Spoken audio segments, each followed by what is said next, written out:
Well, here it is, people, the BlackBerry Storm, the first touchscreen BlackBerry headed to the Verizon network on November 21st. Let's check it out. Looking at the hardware, you've got a beautiful display here, which looks fantastic indoors and out. Now, the display is one gigantic button. In order to select things, or basically hit an OK button, you have to push against the screen itself and move the entire screen as a button. You'll feel it click and hear it click, which provides feedback to the user so you know you've pressed it. Other than the screen, you've got 4 controlling buttons here along the bottom. We've got the send and end keys, the typical BlackBerry key and back key that we see on many BlackBerries. Also, along the very top, you've got a locking key here, which is flush with the top surface of the phone, and the mute key, which is also flush with the top surface of the phone. Looking at the left side, you've got a application key here. Out of the box, this application key will launch the voice command feature. You've also got a micro SD port for charging and data transfer. On the right side of the phone, you've got another application key, and out of the box, this one is dedicated to the camera. So you can use that to launch the camera as well as to take pictures. And we've got the volume toggle here, as well as zooming functions for the camera, and a full 3.5mm headset jack. On the back of the Storm, you'll see the 3.2 megapixel camera with autofocus and the LED flash, which, by the way, is very, very bright. Now, one quick thing we want to show you on the back, under the back cover, is 8GB micro SD card that will come already installed with the phone, a nice large battery, and a SIM card with Verizon Wireless logo on it. Didn't think you'd ever see a Verizon Wireless SIM card, did you? Well, there it is. Now, the SIM card does need to be activated if you want to roam with the Storm onto foreign GSM networks when traveling abroad. So that's a quick spin around the hardware. What about that juicy brand new touchscreen? This is the basic home screen of the Storm. You've got 8 menu items preloaded here, and if you want to reach the full menu, you can either press the BlackBerry key or just press in the center of the screen itself, and you'll see the full menu show up. You can use your thumb or finger to scroll around the menu, and using the BlackBerry key again will let you alter the menu, move things around, hide the different applications, things that you don't want cluttering up your desktop. So that's the basic menu structure of the Storm. Let's take a look at some of the features.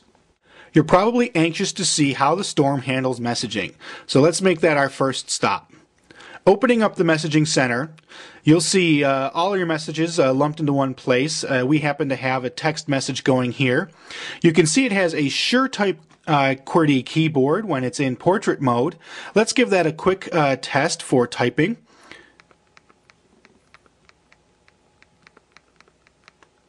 How did I do? Well, it looks like I made a mistake even with the software correction on. Turning the phone on its side will automatically shoot it over to full QWERTY mode. Let's see how I do on this.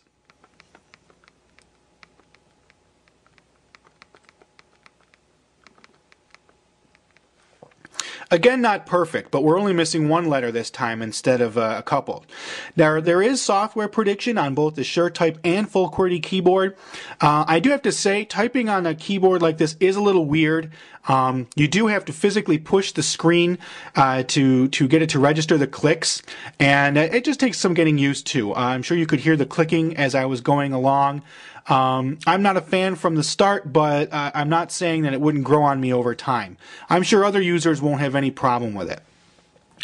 Rotating the phone again will bring it back into the standard mode once the accelerometer stops lagging and kicks in, and you can send the message on its merry way. One place the Storm has been very much improved compared to previous generations of BlackBerry devices is in media playback. Let's jump into the media menu, which you can see is similar to what we've seen on devices such as the Bold or the Pearl Flip. Let's look at our music collection real quick. From here you can make adjustments to the way the music player works, and I'm very happy to report that if we open the options, you'll see that there's an equalizer here, so you can actually make some adjustments to the way the sound is.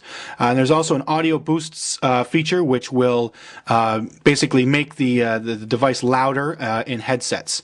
Looking at our artists, you can see it's a pretty typical MP3 player type menu. You can scroll around.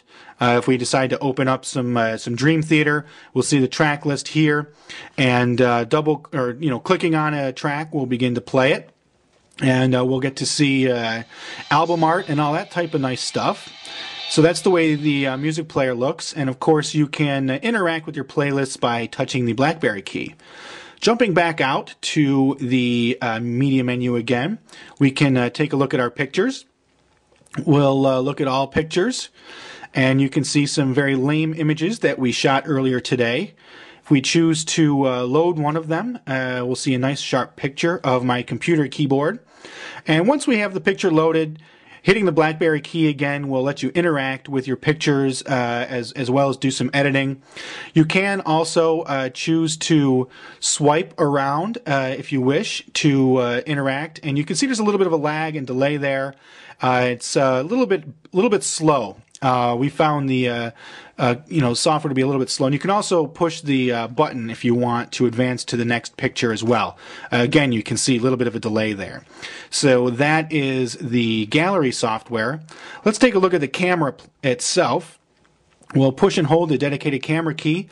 You can take pictures in landscape or portrait mode, and since we're holding the phone upright, it defaulted to portrait. The BlackBerry key, again, is your way to adjust the options of the camera, which you can see are, reasonable list, what you would see on most feature phones these days. And simply pressing the button will focus and shoot the picture. You can see that focused fairly quickly and save the picture. Once you've taken the picture, you've got some options here and can automatically zoom in or send it off as a message. So let's look at the camera and gallery software. The Storm will be one of the first BlackBerries to be able to access the BlackBerry Application Center. A preview of the Application Center has been loaded here on the device. You can see a number of different applications that are in here. They aren't installed. These are links to these applications.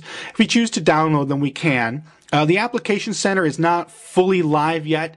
Verizon told us that it will be live in early December. But you can use this to browse applications and download them and install them on the phone. Of course, we can't forget making phone calls. Pushing the green send key will bring up the phone dialer.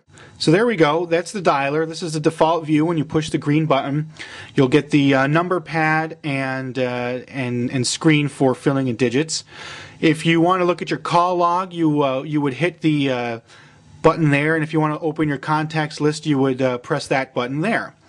The calling and contact applications are pretty much unchanged compared to previous generations of BlackBerry.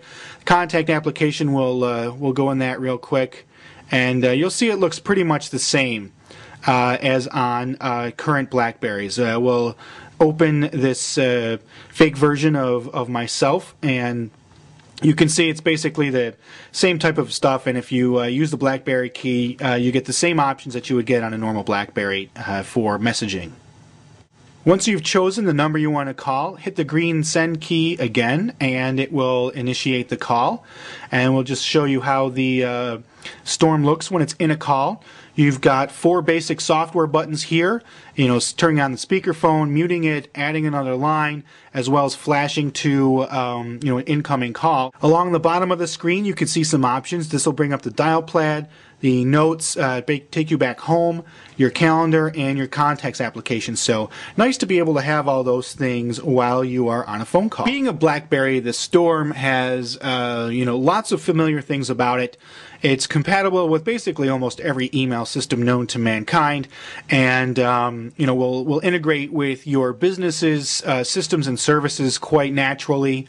It's a good device. It feels good in your hand. Some people may have issues adapting to the clickable screen, but I can understand why Research in Motion chose to go that route rather than have a capacitive touchscreen. So in all, the BlackBerry Storm makes some serious strides strides, and I don't hesitate at all in calling it one of the best BlackBerries that Research in Motion has ever made.